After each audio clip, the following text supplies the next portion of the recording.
Dan pada malam hari ini kami akan menyampaikan perkembangan dari penanganan perkara dugaan korupsi di Kementerian Pertanian setelah kemarin malam kami melakukan penangkapan, begitu ya. Ini perlu kami jelaskan pada teman-teman, jadi kami bukan menjemput paksa, tetapi melakukan penangkapan sebagaimana surat perintah penangkapan. Ini dua hal yang berbeda ya teman-teman. Kalau kemudian jemput paksa, itu tentu ada surat perintah membawa dan itu terkait dengan apabila orang yang dipanggil oleh penegak hukum mangkir misalnya, itu nanti tindakannya adalah jemput paksa. Tapi dalam hal penangkapan itu tentu wewenang penyidik sebagaimana di dalam hukum acara pidana karena seseorang yang diduga keras melakukan tindak pidana berdasarkan kecukupan alat bukti dan itu bisa dilakukan kapanpun sepanjang ada surat perintah penyidikan sebagai bagian dari upaya paksa seperti penggeledahan, penyitaan dan lain-lain. Saya kira ini di awal perlu kami sampaikan lebih dahulu agar clear karena kami mengikuti perkembangan terkait dengan dua istilah ini yang berbeda. Baik, malam hari ini kami akan menyampaikan perkembangan dari penanganan perkara ini. Hadir malam hari ini pimpinan Pak Alek dan juga pelaksana tugas Deputi Penindakan Pak Asep.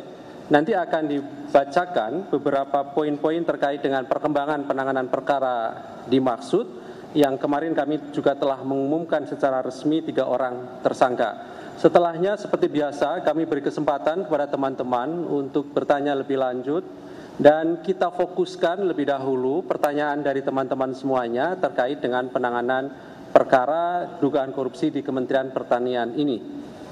Baik, kami silakan Pak Alek untuk membacakan poin-poin perkembangan perkara dimaksud. Ya, terima kasih Mas Ali. Assalamualaikum warahmatullahi wabarakatuh.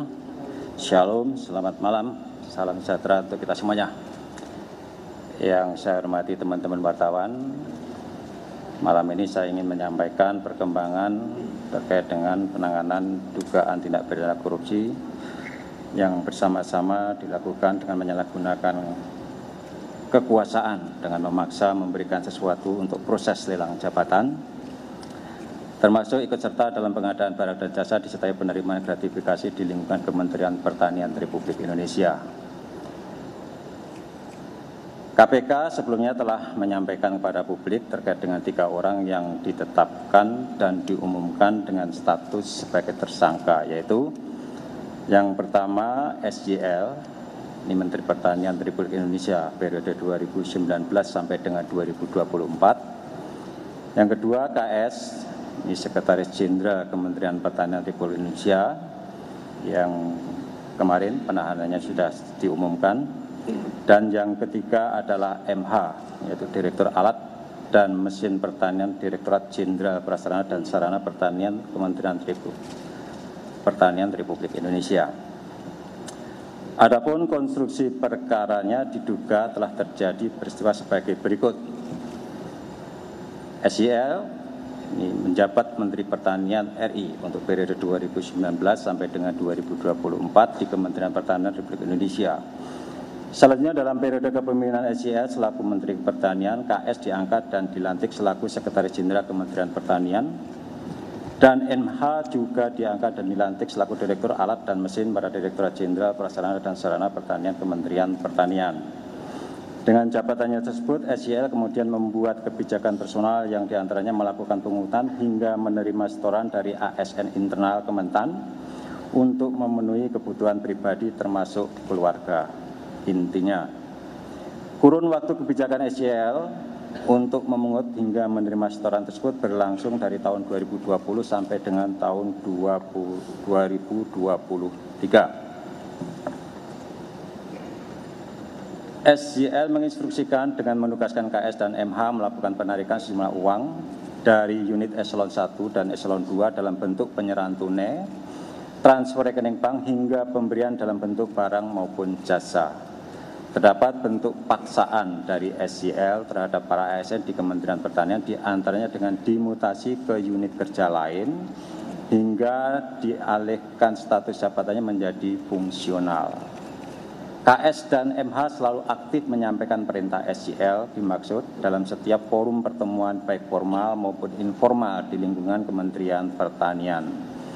Terkait sumber uang yang digunakan diantaranya berasal dari realisasi anggaran Kementerian Pertanian yang sudah di markup, termasuk permintaan uang dari para vendor yang mendapatkan proyek di Kementerian Pertanian. Atas arahan SYL, KS, dan MH memerintahkan bawahannya untuk mengumpulkan jumlah uang di lingkup eselon 1, para direktur jenderal, kepala badan hingga sekretaris di masing-masing eselon 1 dengan besaran nilai yang telah ditentukan SYL dengan kisaran besaran mulai $4.000 Amerika sampai dengan $10.000 Amerika. Penerimaan uang melalui KS dan MH sebagai representasi sekaligus orang kepercayaan dari SYL dilakukan rutin setiap bulannya dengan menggunakan pecahan mata uang asing.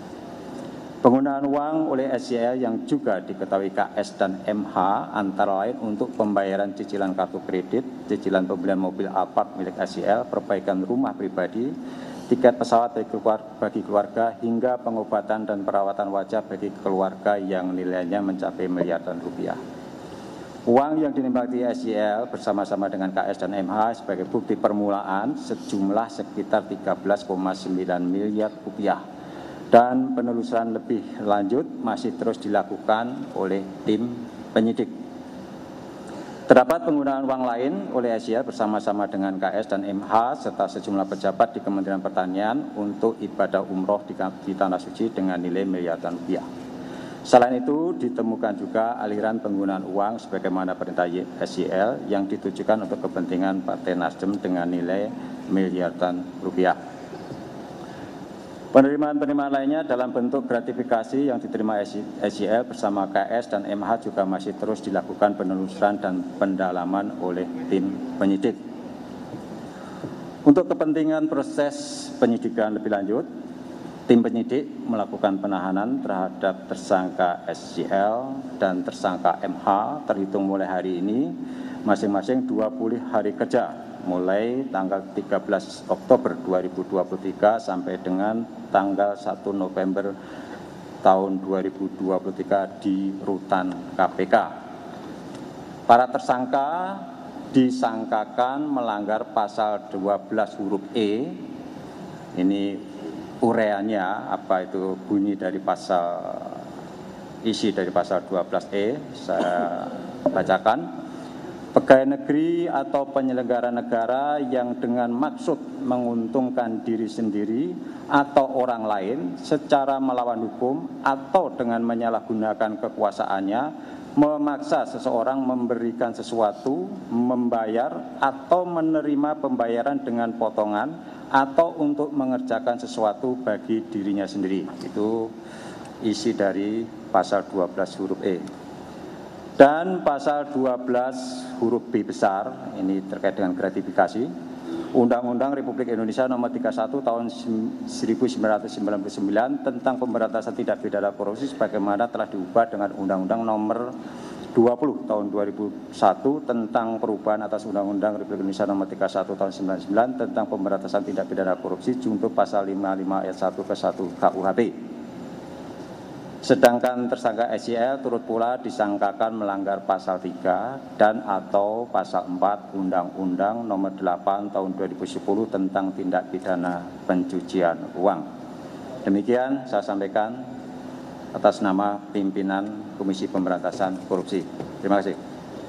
Terima kasih Pak Alek yang sudah membacakan beberapa poin dimaksud. Hari ini KPK melakukan penahanan terhadap 2 orang tersangka, yaitu SYL dan MH, masing-masing selama 20 hari pertama sampai nanti 1 November 2023 di rutan KPK.